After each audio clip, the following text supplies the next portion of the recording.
He has had no real professional opponents other than Tommy Fury that were legitimate world-class boxers. Yeah. The problem is he was like a famous kid, and then no one took him seriously. Yeah. You just will never be a good fighter. So I wish that I could have knocked him out at the start. But as we saw, He liked sparring. Yeah. When I watched it, which, look, I paid for it. They got me. I thought it was going to be a real fight. But me, I'm going to speak my mind. I'm just going to keep it 100, man. Jake Paul is fugazi. He's fake. That's how you feel. Truly feel. I'll bust him up and his... Tonight, let me tell you about something absolutely wild that just came out. This is a two-layer controversy. Joe Rogan reacts in visible shock as Anthony Joshua reveals that Jake Paul strongly pushed for what appeared to be a controlled or scripted fight. Joshua made one thing very clear. He agreed only to a real fight with real danger. No fake moments. No predetermined outcome. That's where things get serious. Rogan then points out that many of Jake Paul's past wins have faced accusations of choreography, with opponents who appeared compliant and willing to play along. Critics argue those victories padded Jake's record and inflated rankings without true elite competition. This has left fans questioning the legitimacy of the spectacle, the real intention behind it, and whether money played a bigger role than sport. The debate has spread across boxing and MMA circles, and people cannot stop talking about it. Assumed that wealth would take away your drive for But competition. it hasn't. Yeah. He's also nuts, right? Just Yeah. the fact that he's willing to fight the two-time heavyweight champion, former Olympic gold medalist. Yeah. A guy who's gigantic in his pride, Gigantic. built like a Greek god. Joe Rogan then breaks down how the fight itself looked more like a controlled sparring session than a dangerous war. He explains that while there were moments of tension that kept viewers engaged, the bout never reached the point where serious damage felt inevitable. Rogan reminds everyone how quickly boxing can turn ugly, with career-ending or life-changing injuries happening in seconds. Because of that, he says both fighters walking away without catastrophic injury is actually a positive outcome. He strongly emphasizes that fighter safety should matter more than hype or entertainment. You can hear the sincerity when he says he's relieved no one took the kind of shots that could permanently affect their health. Was more experienced or better. I believe I believe boxing's real. If boxing is an actual sport, if it is an actual sweet science, then of course a guy that's done it 11 times cannot compete with the Olympic champion. Of course. This is before you get size in there, before you get professional world titles in there. A guy that's done this 11 times cannot go into the Olympic Games and medal. If boxing, in fact, should be believed. I was with Portnoy. I liked it. I liked how he said that.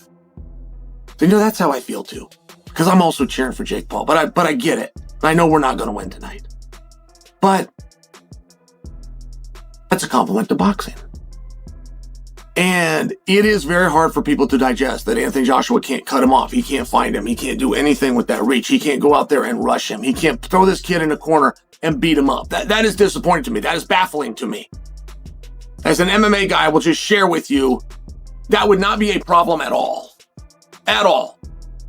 If a guy's running away from me, it would be absolutely no problem. And you can put the boundaries at the city line. You can put it at the state line. I will track him down. I will put him somewhere and I will beat the dog out of him.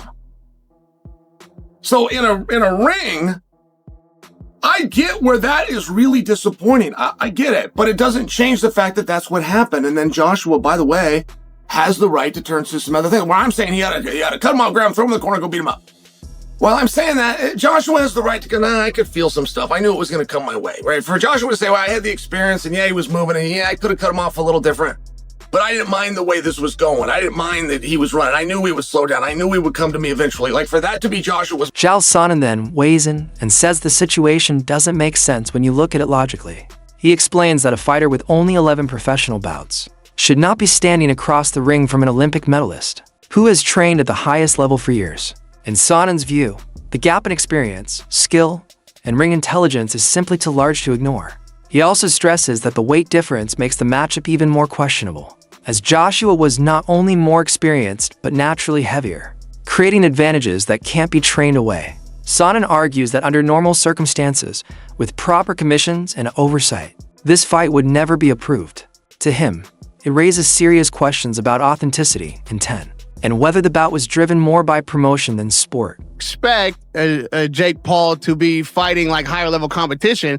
It's not because he has under 10 fights, it's because he talks a lot of shit. Yeah, but that's also why we're talking about him. And that's exactly true. But I think on both sides of the equation, we've got to like admit that a young fighter under 5 fights isn't fighting great competition. So if you're calling Jake Paul a legitimate boxer and then you're expecting him to do what legitimate boxers do, I'm not sure he's not doing that, and probably more. That's what I'm saying about the knockout of Tyron Woodley, because it was just a regular boxer who's just coming up.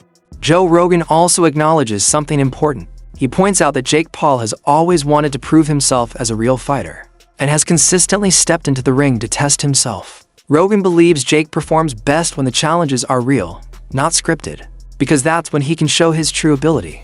However, facing Anthony Joshua is a completely different level. Rogan notes that Jake has never fought someone with Joshua's size and power, making it impossible to know how his stamina and durability would hold up in a fully intense heavyweight fight. While Jake has shown speed and skill in past bouts, endurance against elite heavyweights remains a massive unknown.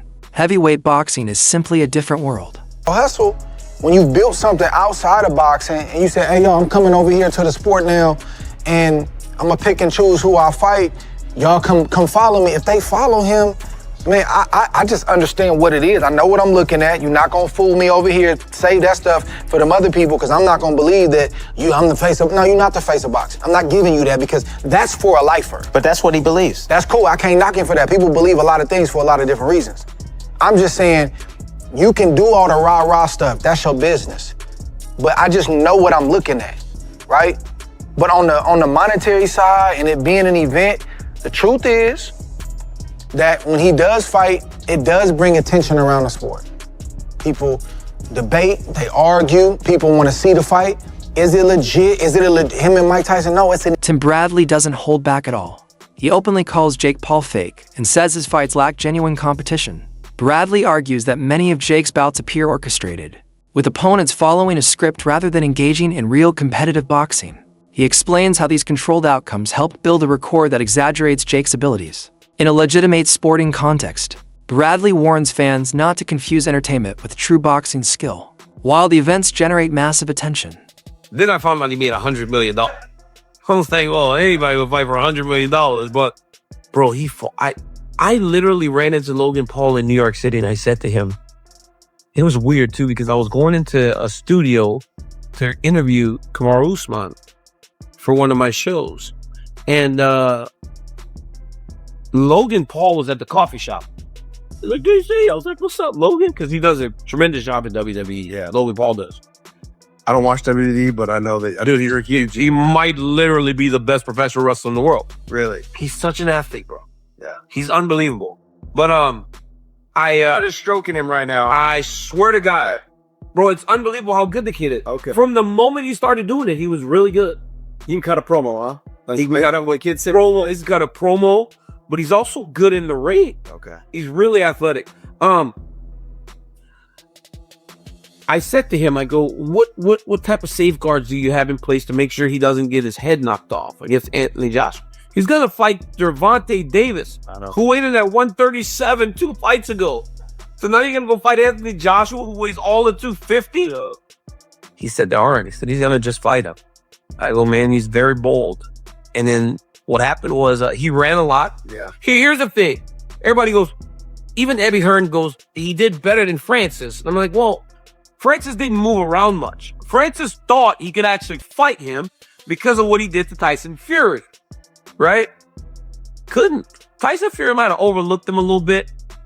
And I think that's what happened. Like, he got caught with the right hand drop. Anthony Joshua was like, I'm not taking any chances with this guy. So he fought him and he took him serious. But Francis didn't move. Jake did a good job of moving around for a long time. But all that moving costs energy. Right? I mean, I used to spar with Robert Guerrero here in Gilwood. Yep. And I would go in and spar with him. I'd tell people that I would spar with him for his first 4 rounds. He would do 12 rounds. So, yep. He would use me as his warm-up rounds. Yep. And I was in fight shape. Yeah. I wouldn't go and spar unless I was ready to fight. Like, I was 2 or 3 weeks out from my... I was ready to fight. And by the 4th round, I was fucking exhausted. and he would just make me miss. You know, if you miss more, it's the right word. It makes you more tired. Especially when you're throwing big punches like Jake was throwing. Yeah. And then wrestling. It's like shooting double A's and shit. Like, all you look like Dylan Dam over seconds, bro. All that wrestling was crazy, dog. I was like, bro, have you ever in my life seen that much wrestling in a boxing match? It was Dylan, but it's Logan Paul all over again. Every time he would fall, you got to get up. Yeah. Every time you shoot, you got to get up. It makes you more tennis. That should be more off you. He believes they damage the sport's credibility and send the wrong message to young fighters trying to build real careers. Daniel Cormier offers a more balanced take. He praises Jake Paul for the courage it took to step into the ring with Anthony Joshua, while joking that anyone would fight for huge money. He also acknowledges the real risk involved in facing an elite heavyweight after fighting smaller opponents. Cormier highlights Jake's athleticism, noting how his movement and strategy helped him avoid devastating shots. He explains that constant movement drains energy fast, yet Jake managed to survive longer than expected. Cormier compares it to wrestling, where repeated pressure tests a fighter's resilience. He concludes that despite controversy, Jake showed boldness and respect by taking this fight. Eddie Hearn reflects calmly on the bout and explains that the strategy was clear from the start. Be patient, control the pace, break Jake down slowly, and finish decisively. Hearn says this approach minimized unnecessary risk while still proving Joshua's dominance. According to him, everything went exactly as planned. The fight showed Joshua's discipline and the value of controlled execution over reckless aggression. Hearn believes the balance between safety and entertainment was handled correctly, delivering tension without chaos.